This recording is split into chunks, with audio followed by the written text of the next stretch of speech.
love. Welcome back. Here we are, another hump day and another little video. I decided that based off of the feedback from the survey on what you all wanted to hear about, that I was just going to go through the list. Enough people voted for enough of every topic to just span it out a couple weeks. So here we are. And today we are going to talk about polyamory. So there's tons of stuff out there. It's becoming a bigger and bigger and bigger, more explored topic. People writing here, people writing there. There's stuff all over the place. There's books, there's podcasts. So I actually want to give you an insider scoop to the things that you don't really hear talked about. One of them you may be hearing talked about, but I do think it's the most important part of practicing polyamory. And honestly, even if you're not poly or ethically non-monogamous, whatever you are, it is actually really helpful in life in general. And that is a term called compersion. And what compersion is experiencing joy at someone else's joy without having been involved. So basically it is empathetic joy. Most of the time this is talked about in polyamory, this really comes from the aspect of your partner experiencing something physical or maybe love or some kind of feelings for another partner in which could elicit jealousy. And so compersion is kind of the rewrite to that so that you can actually feel happy that your partner is happy, and that's what you focus on. So I'm not going to go through exactly how to do that here. I have a lot of stuff on compersion. You can find it in a lot of different places.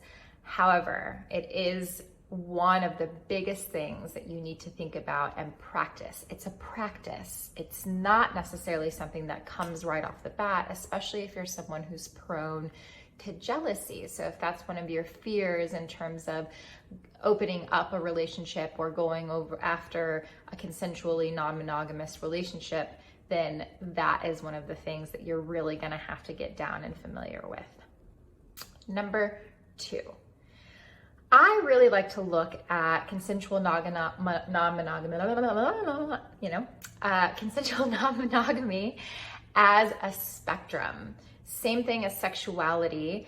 I really believe only a small smidgen of the population actually falls on totally monogamous or totally 100% poly, or at that stage it's usually relationship anarchy where they don't need any rules, they can do whatever. That sense of security and safety usually falls somewhere between the line. But unless you're a person who never experiences any kind of excitement at meeting another person, I really don't think that you are strictly monogamous. If you've only ever had sights on your partner and nothing else has ever come up, then you're probably not 100% monogamous. And so when you start to have that conversation, then you realize that everybody is usually somewhere along this scale.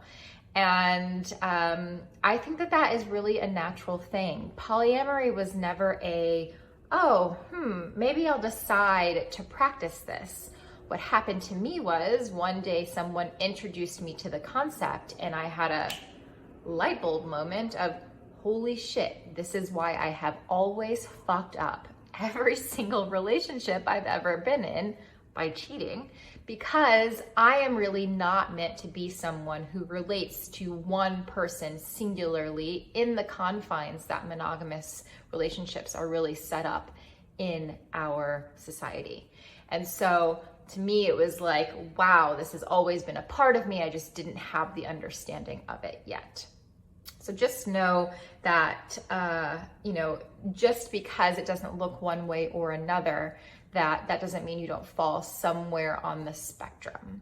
And I think we're learning a lot now about fluidity in our culture. And I believe that relationship structure is completely the same. And number 3, the thing that no one talks about, you will doubt yourself. I have doubted my relationship structure and the way I relate to people all the time. And that's okay. Anytime you are really questioning what is outside the quote unquote norm, there's going to be these feelings of, am I doing it right? Is this normal? And that is okay.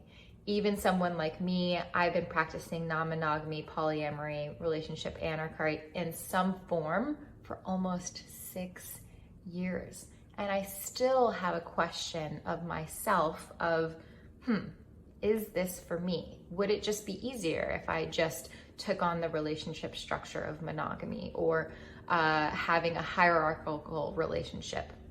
And the thing that's really interesting about fluidity, and one thing that I want to mention, is that you do not have to pick one thing and then pigeonhole yourself in, right? There's tons of terms. There's open marriages, there's swinging, there's ethical non-monogamy, there's solo poly, there's polyamorous, there's relationship anarchy.